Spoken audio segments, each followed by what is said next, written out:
UP में कुछ ठीक नहीं, बीजेपी के बैठक में हार पर चर्चा, विपक्ष पर झूठा नैरेटिव गढ़ने का आरोप। बैठक में सीएम योगी समेत बड़े पदाधिकारी मौजूद। प्रस्ताव में आरक्षण के लिए प्रतिबद्धता। 2024 लोकसभा चुनाव और बीजेपी का इतना बेकार प्रदर्शन उत्तर प्रदेश में काफी निराशाजनक रहा। बीजेपी को कहीं न कहीं इस बात का मलाल भी है कि उत्तर प्रदेश में जहां पे उनका काफी बोलबाला है, वहां कैसे इतना खराब प्रदर्शन हो गया। नमस्कार, मैं नेहा द्विवेदी और आप देख रहे हैं सच टॉक्स। जैसा आप जानते हैं कि इस बार के 2024 के लोकसभा चुनाव में बीजेपी का प्रदर्शन कुछ खास नहीं रहा। 400 पार करते करते कब वो इतने कम नंबर पर आ गए, उनको खुद ही पता नहीं चला। हालांकि बीजेपी जब अपना कार्य कर रही थी, जब वो चुनाव प्रचार प्रसार कर रही थी, तो उनका जो कॉन्फिडेंस लेवल था बहुत हाई था। लेकिन जैसे ही चुनावी परिणाम आए, उस समय 10 मिनट के लिए बीजेपी का जो एक कॉन्फिडेंस है वो डगमगा गया, जो विश्वास है वो हिल गया। और आज लखनऊ में बीजेपी के प्रदेश कार्यकारिणी की बैठक हुई, जिसमें इस मुद्दे पर चर्चा किया जा रहा था कि आखिर उत्तर प्रदेश में बीजेपी का क्या ऐसा कारण रहा जिसकी वजह से हारते हारते बचना पड़ा। वो कौन सा एक मुद्दा है जिसकी वजह से जनता नाराज है उत्तर प्रदेश की। ऐसा क्या है जो उत्तर प्रदेश में सरकार को दिखाई नहीं दे रहा है और आने वाले भविष्य में ये चुनौती बनकर सामने आए। इससे पहले इस चर्चा में इस पर गहन मुद्दे पे चर्चा की जा रही है। आइए दिखाते हैं आपको हमारी ये खास रिपोर्ट। लोकसभा चुनाव में उत्तर प्रदेश में बीजेपी का प्रदर्शन निराशाजनक रहा। पार्टी 2019 के मुकाबले 62 सीटों से घटकर 33 सीटों पर आ गई है। इन्हीं नतीजों पर मंथन के लिए लखनऊ में बीजेपी प्रदेश कार्यकारिणी की बैठक हो रही है। बैठक में लोकसभा चुनाव के नतीजों पर मंथन के साथ साथ यूपी की 10 सीटों पर होने वाले उपचुनाव और 2027 में विधानसभा चुनाव को लेकर भी चर्चा की जाएगी।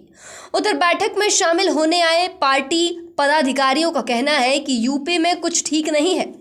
प्रयागराज से मंडल अध्यक्ष सियाराज और पिछड़ा मोर्चा के अध्यक्ष सुभाष पटेल का कहना है कि कार्यकर्ताओं का मनोबल टूटा हुआ है। अधिकारी सरकार चला रहे हैं और मंत्री मजबूर हैं। उनका कहना है कि यहाँ कोई कुछ नहीं बोलता है, लेकिन ऐसे तो पार्टी हार जाएगी।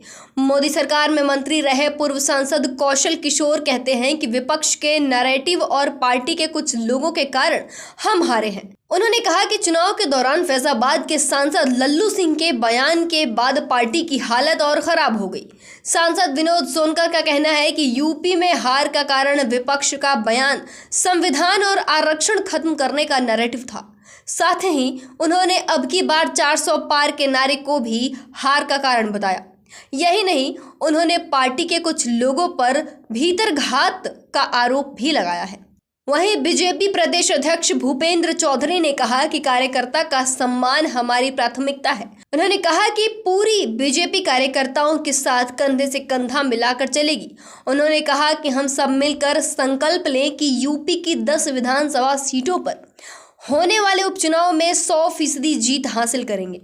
उन्होंने कहा कि अगली लड़ाई स्वार्थी परिवारवादियों और मोदी के परिवार के बीच है। भूपेंद्र चौधरी ने कहा कि हम सभी कार्यकर्ताओं को 2047 में भारत को विकसित राष्ट्र बनाने का प्रधानमंत्री नरेंद्र मोदी का संकल्प पूरा करना चाहते हैं। प्रदेश कार्यकारिणी की बैठक में CM Yogi Adityanath, deputy CM Keshav Prasad Maurya, Brajesh Pathak समेत प्रदेश अध्यक्ष भूपेंद्र चौधरी, राष्ट्रीय महामंत्री विनोद तावड़े और अरुण सिंह मौजूद हैं।